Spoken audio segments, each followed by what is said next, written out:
Ethan Cardwell's hat trick powers the Baby Sharks to a win over the Vegas Golden Knights. Cardwell must be on the Sharks opening night roster.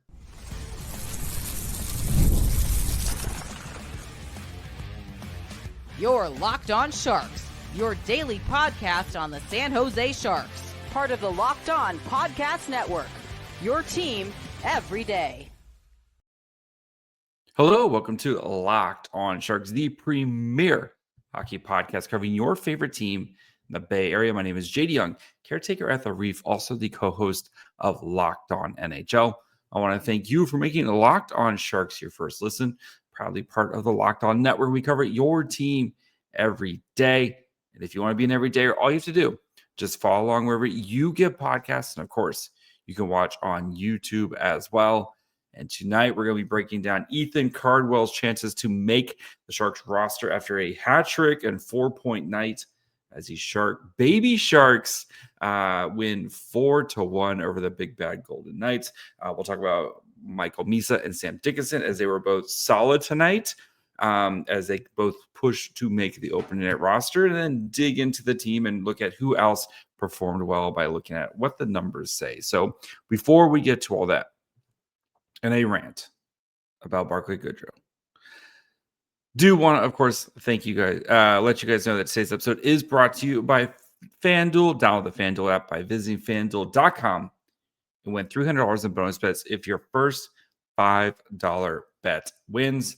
So, let us start with Ethan Cardwell, who was excellent tonight, right? Ethan Cardwell, if you don't know, former 4th overall pick, was an overager in the 2021 draft. Has spent the last 2 seasons honing his craft with the San Jose Barracuda, where he's been kind of that Swiss Army knife, jack of all trades type of player. If you need him to score 20 goals, guess what? He scored 20 goals as a rookie with the Barracuda. If you need him to be an ace penalty killer, if you need him to play in crunch time situations, Ethan Cardwell does it all, and he's excellent at it. And he showed it tonight. Hat trick. Yes, one was an empty netter, but the first one, absolute bar down, beautiful goal, a minute and a half into the game to set the tone, right? And you knew with this roster that the Sharks put out, this was a very AHL heavy young player roster versus a very veteran Vegas roster. When we get to the numbers, like this is Vegas dominated this game in a lot of ways, but scrappy Ethan Cardwell, Pavol Regenda, we'll get to Regenda here in a minute, but scrappy Ethan Cardwell, goal a minute and a half in, right? He scores a second goal on a great play by Regenda, gets him the puck. And those two should have good chemistry, right? They played together last year on the Barracuda. They played a lot together. Like those two guys should have good chemistry. But great, he makes a great play along the wall to spring the puck to Regenda, who gets it over to Afasaniev. And then he ices this game with an empty netter. Ethan Cardwell deserves to be on this roster come opening night. If you are looking to revamp your bottom 6 with young players, or just not even young, like just players who can do stuff other than just skate around and get pinned in their own zone, you have to say Ethan Cardwell should be on this roster. And the person like Carl Grundstrom, buddy, you got to be not sleeping well tonight, knowing you probably lost your job. But Barclay Goodrow, who on this very podcast, when the Sharks claimed Barclay Goodrow, what did I tell you people? I said, this is a terrible idea. Barclay Goodrow is one of the worst NHL players in the league when it comes to analytics. Yes, the leadership, I get it. He's a professional. He's won a cup. He's a champion. You know, he was a great piece of the Tampa Bay Lightning's third line when they won a Stanley Cup. Huge part of Sharks history, right? With his Game 7 winner, overtime winner against Vegas, right? But in what world do you watch Ethan Cardwell tonight? And what we have seen from the past year of Barclay Goodrow and say, you know what? Give me Barclay Goodrow. There is no world where Barclay Goodrow is a better hockey player than Ethan Cardwell is right now. No world. I would rather go with Ethan Cardwell, who, yeah, I think he can do all the same stuff that Barclay Goodrow does. You saw it on the penalty kill tonight. He sprung. And if you've watched Ethan Cardwell in the AHL, he is a penalty kill. Not only is he a penalty killing ace, but he also creates shorthanded opportunities. He is so quick and he gets the stick out there so well where he breaking up passes and creating offense on the penalty kill. If you've watched Cardwell at any point, like if you watch him for more than a game, you will see Ethan Cardwell spring a shorthanded opportunity. Does he bury them every time? No. Fine. But the guy works hard. He is everything a coach wants. He's the new version of Barclay Goodrow, right? I don't know if Ryan Warsofsky, right? Those 4 C's, compete, connect, or whatever it is, right? There is no world where you watch both those guys and be like, give me Goodrow. Give me Ethan Cardwell raises the floor of this fourth line, and you can play third line. You can put Ethan Cardwell in any situation. You need him to play on the power play? Cool. You can play on the power play. You need him to play on the penalty kill? Ace penalty killer. You need him to play 5-on-5 minutes and actually do things at 5-on-5. You saw it tonight in an overmatched game. Like this, somebody did the math, and the age of this Sharks team was like under 24 tonight. They had nobody over 30 playing the game. Like Vinny Desharnais and Askarov. Shout out to I forget the Twitter handle who retweeted it, but shout out to Desharnais and to Askarov being the 2 old guys at the ripe age of 29 in this game, right? You had Dickinson, you had Misa, you had Will Smith. Like you had a very young group out there, right? And Ethan Cardwell was absolutely amazing. There's no way you can go and be like, and the worst part is, you know what's going to happen. You and I both know what's going to happen is they're going to say, Ethan, we love what you've done. We want you to go iron out X, Y, and Z in the Barracuda, and we'll see you up later this year as they give a job to Barclay Goodrow. You and I both know that's going to happen. So Pavol Regenda, I think Regenda also, again, big body dude. And you saw his impact with the Barracuda last year. You saw it again tonight, right? Where his ability to, kind of control the puck and use his size to his advantage. And he made smart plays tonight, right? If I have to choose between the two, I think Cardwell is the guy, but you do wonder if and when Pavol Regenda goes on waivers to try to get him to the Barracuda, if a team might be interested in claiming Pavol Regenda because they think he can make an impact on their fourth line. And when was the last time the Sharks had a player go on waivers and get claimed? Because it has been a while for that. But I'm like, I don't know, man. There's what world do you watch what we've watched from Barclay Goodrow over the past year and say, yeah, I think I'm gonna ride with that over Ethan Cardwell. And again, it's the preseason, right? You don't want to get too high or too low on a player, but if you watch Cardwell and he does this stuff every game for the Barracuda. This was basically a Barracuda plus roster. He does this type of stuff every game for the Barracuda, where he's making all the hustle plays, he's making smart plays, and you can put him in any situation, and Cardwell's going to thrive. I would rather ride with that than go another season with Barclay Goodrow moping around on the fourth line. So Get me Cardwell on this team. Where's my elephant? We're going to talk about the rest. We're going to talk about the kids, of course, with Dickinson and Misa, who both performed, I think, pretty well tonight. Nothing flashy, but again, I think continuing to lock up their places, not only on the opening night roster, but I think long-term for this season. So we'll talk about the kids here in just 1 second. The NFL season is here, and FanDuel has an offer you don't want to miss. Right now, new customers can bet just $5, get $300 in bonus bets. If you win, that's right, pick a bet, put down $5, and if it hits, you'll unlock $300 in bonus bets to use across the app. I love FanDuel because it gives so many ways to play. You can do parlays. They'll even suggest parlays for you, or if you're one of those people who has to have a million parlays, they got you covered there. They have player props. Again, I think Tua and the Dolphins this weekend. Maybe Darren Waller. Give me a Darren Waller touchdown this weekend. Or even you can jump in the live lines during the games. It makes watching football even more exciting when you got a little something riding on the action. So what are you waiting for? Give FanDuel.com a try by visiting FanDuel.com. Download the FanDuel app today and get started. All right, guys, of course want to thank you for making a Locked On Sharks your first listen. If you haven't yet, perfect time to subscribe. We got another preseason game tomorrow. We're going to be talking about final roster decisions here coming up this week or next week. We got a spoiler. We got good friend Max Miller coming back on to do our annual kind of over-unders podcasts that we do every year.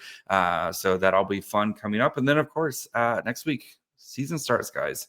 So make sure you're following along wherever you get podcasts. And of course, you can watch on YouTube as well.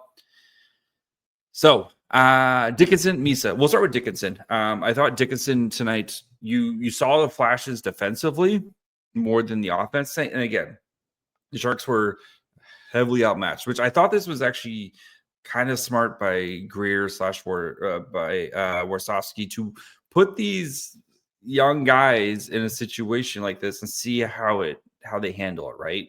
How, like, you're overmatched, assuming the Sharks most nights are going to be overmatched. How do you handle this type of, and again, Vegas, one of the best teams in the NHL, as gross as it's, is for me to say that, it's true, right? And they had Marner, they had Eichel, they had Hurdle, like they had basically everybody out there tonight that they expect to be, like on the opening night roster. Like this was their team, right? And while the Sharks outplayed, like that's very fair to say, these young kids handled it very well, I thought.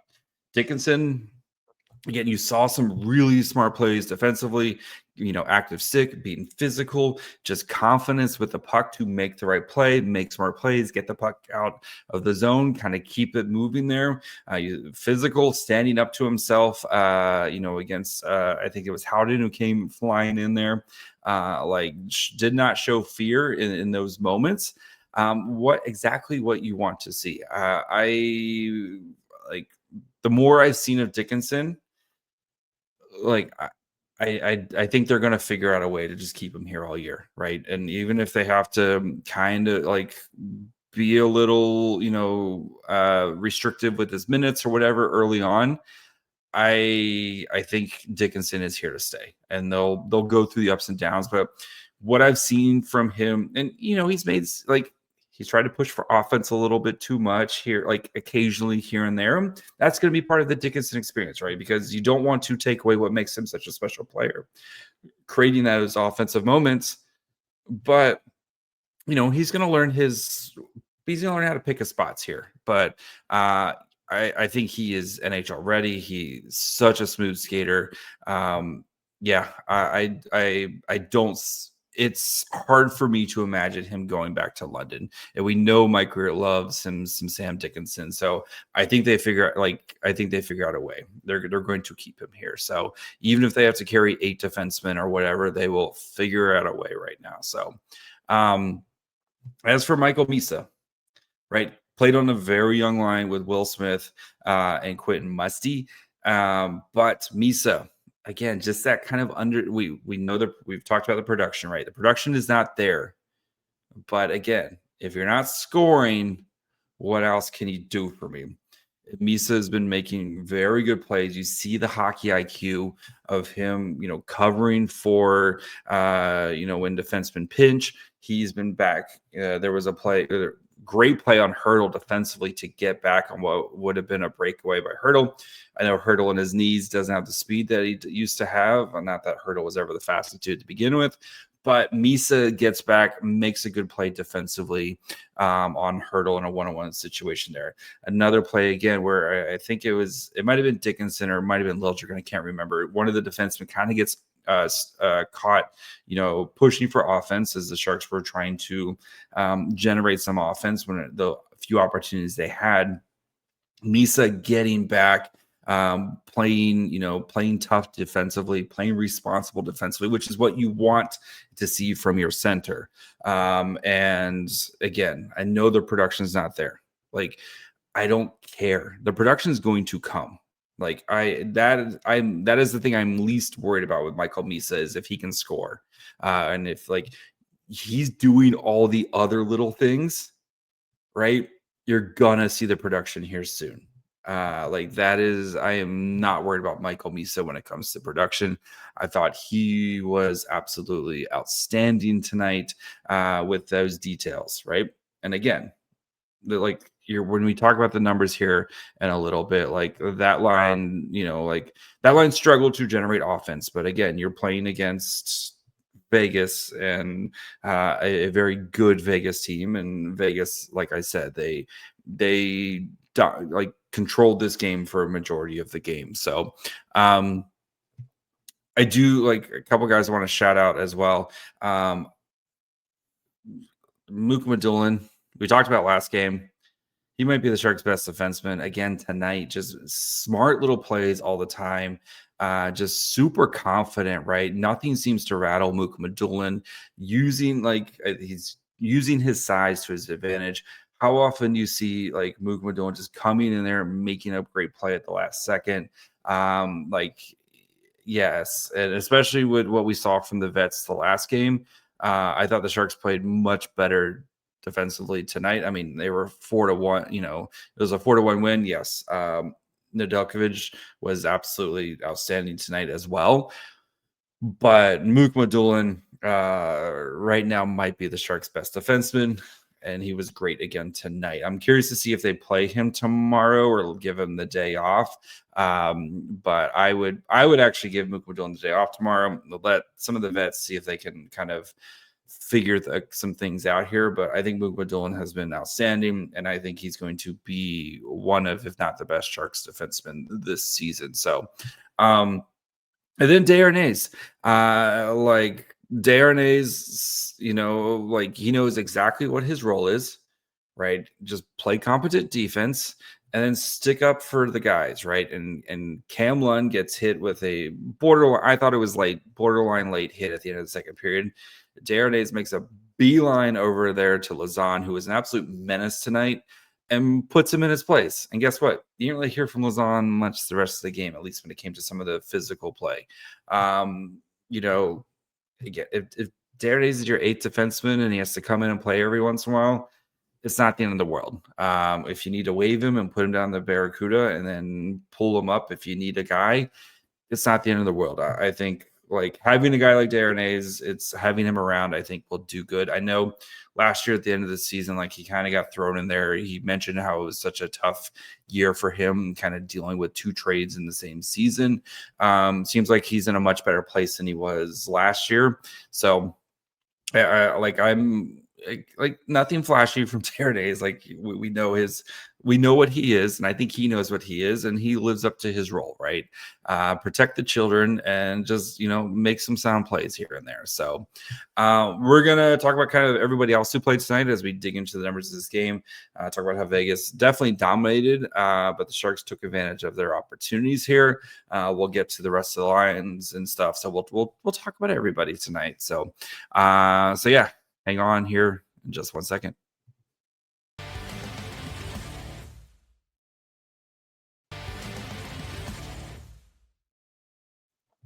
All right, before we finish up, do of course want to thank you for making Locked On Sharks your first listen. For your second listen, check out the 2025 NHL season preview on Locked On NHL, an 8-episode series bringing the best local insight to make you the most informed NHL fan heading into the season. So we have like each division. We have the teams who were like in the playoffs last year or like just missed the playoffs. And then we have the hopefuls, I think they called them nicely, but the basement teams. And, you know, it was a really fun conversation. You can check out the Pacific hopefuls here at Locked On Sharks as well, where it was me, the Canucks, the Kraken, and the Ducks all having a good time there as well. Somebody said I have the best background of the group. So shout out to you. I think I do have a pretty good background. But anyway, you can find out all the shows, though, at Locked On NHL on YouTube or wherever you listen to podcast. So Sharks again in this game, very much like Vegas controlled the pace of this game, but the Sharks took advantage of their opportunities in this game. Shot attempts at 5-on-5 is about 46 minutes of 5-on-5 time, 42-27 in favor of Vegas, 24-16 actual shots in favor of Vegas. So like Sharks didn't get a lot of shot opportunities, but when they did, they got like that's 16 shot attempts on 20 or 16 shots on goal on 27 shot attempts. Like again, quality over quantity, I think. Scoring chances though, 18-6 in favor of Vegas, 8-4 high danger chances in favor of Vegas, 1.83 to 0.92 expected goals for, all in favor of Vegas. And again, AHL plus team versus basically Vegas's full team tonight. So I think like that is not a long-term winning recipe, but the Sharks were severely shorthanded tonight. So like not shorthanded, but like playing the young kids today, you'll see a lot of waivers and transactions on Saturday to kind of get some of these guys down, I would assume. And then because the Barracuda have 2 preseason games this weekend, Saturday and Sunday. So I expect to maybe see some of these guys on Sunday's game. So like I would like Skarek, I would assume probably gets sent back down. Bowers, some of these guys who've already cleared waivers, I would assume they probably get sent down and go meet up with the Barracuda. So all right. As for the forward line, so the Lund-Dellandrea-Graf line played the most at 5-on-5 at 10-25. They had 5 shot attempts to 7. Actual shots is 1-2. 0.04 to 0.31 expected goals for. I thought Dellandrea continues to this is a man playing for his job, and you can tell the last couple games where this is a man that is playing for his job. He's been very effective. I thought was all over the ice tonight again, making positive plays. Again, look what happens when you put Ty Dellandrea with other players or good players, right? I thought Cam Lund's had a really solid camp, especially after coming back from his injury. I still think time in the AHL is probably best for Lund because that way he can kind of continue to round out his game.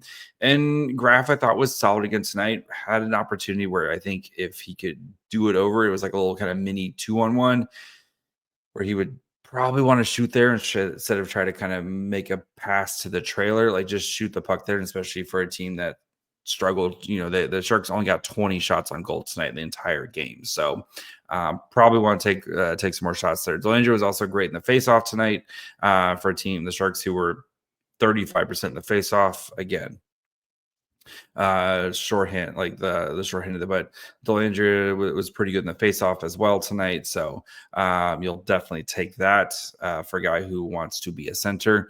I think, like, I know some people are soured on Dellandrea. I think if you get him away from Barclay Goodrow, I think Dellandrea can be an effective 4th-line player for you. So we'll see. But like I said, I thought, Lund and Graf, I thought were pretty solid as well tonight. So Regenda, Osapchuk, Cardwell, 854, 7-9 shot attempts. 2-1 goals for, 0.5 to 0.26 expected goals, 3 to 4 scoring chances. We talked a lot about Cardwell. We talked about Regenda. I thought Ostapchuk was definitely the quote unquote passenger on that line. Not that he was a passenger, but like the other two were definitely driving the bus. But I thought Ostapchuk was more effective tonight than what we have seen. Still some time in the AHL for Ostapchuk, I think, for him. Musty-Misa Will Smith. 836, 4 to 10 shot attempts, 2 to 8 actual shots, 0.03 to 0.55 expected goals for, 0 to 5 scoring chances. Again, this line struggled against the competition that they played against tonight, but that's okay. All right. Will Smith's had a really weird camp. I'm not worrying because, again, I want to see Smith with Celebrini, right? Because those two together have chemistry, and we've seen a big enough sample size last year from those two where I'm not worried about Will Smith yet because he doesn't really have his running mates right now. So I'm not going to panic on Will Smith because we've seen enough flashes from him, but we have seen him be kind of quiet for amounts of time. So Musty, I think though, like as well as he's played, I think though we can kind of put the kibosh on him maybe making the team out of camp. Still, again, playing the AHL is not like the end of the world for these guys. Like Musty needs some time to develop there. That's perfectly fine. So Alpha Saneyev, Shane Bowers, and Carl Grundstrom, 6-13, 2 to 5 shot attempts, 0 to 3 actual shots, 0.09 to 0.06 expected goals for, 1 scoring chance for on that. Alpha Saneyev continues to be effective. He's going to be a tough cut. I think though he sneaks through. Grundstrom, like I said, I think your days are done. Bowers, he was fine tonight, but obviously, like you've seen some flashes from him. You've seen him get physical, mean, and nasty. He lost his helmet in the Dickinson scrum there as well. So, like, I do think, like, I do like Afasniev, but I think he's going to play NHL games for the Sharks this year. Like I have no doubt about that.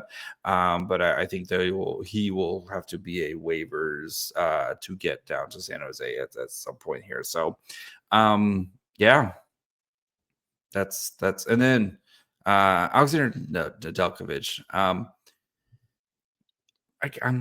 not like I'm just asking a question. Is he your starter on Thursday night against the Kings? He's let up 1 goal in 2 games. Absolutely outstanding tonight. 29 saves on 30 shots.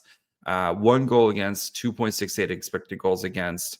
8 of 8 on high danger saves, 8 of 8 on mid danger, and then 12 of 13 on low danger. And that was, that felt like it was tipped by Hurdle, that goal. But anyway, I know, like, everyone, we're very excited about Askarov, and you should be excited about Askarov, but like the plan still, like, it's pretty clear. Like the Sharks are going to take the Dustin Wolf approach, right? Where it's going to be very 50-50 to start the season with Nedeljkovic and Askarov.